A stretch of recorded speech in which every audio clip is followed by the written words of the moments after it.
বাংলাদেশি অসমে নতুন নিদান মুখ্যমন্ত্রী হিমন্ত বিশ্ব শর্মা।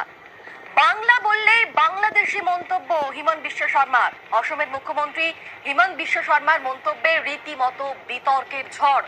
একাধিক রাজ্যে বাংলার শ্রমিকদের হেনস্থা, প্রতিবাদে আন্দোলনের সিদ্ধান্ত তৃণমূলের। কোচবিহার সহ একাধিক জেলায় তৃণমূলের প্রতিবাদ কর্মসূচি। সংসদীয় অধিবেশনেও প্রতিবাদের সিদ্ধান্ত তৃণমূলের।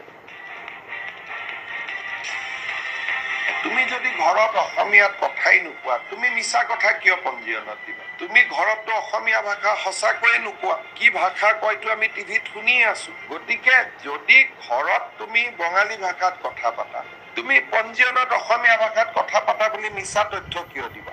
ই কি বুজাব যে তাৰমানে অসমত ইমান বাংলাদেশী সোমালে, গন্তি কৰিব আমাক সুবিধাই দিয়া হ'ব, তেতিয়া NRCৰ প্ৰয়োজনে নহ'ব, বাংলাদেশী আমি গন্তিয়ে কৰিব পাৰিম। গতিকে মোক যদি সুবিধা কৰি দিয়ক। মই ধন্যবাদ জনাইছো ABMCক যে বাংলাদেশী কাউণ্ট কৰাৰ নতুন ৰাস্তা। আজি যদি মই শিলচৰতো ইলেকশ্যন উঠো, আটাইতকৈ বেছি ভোটত জিকিম, জালুকবাৰীতকৈ বেছি ভোটত জিকিম। आसाम में तुम्हें असमिया बंगाली ये सब इशू ही बंद कर दिया।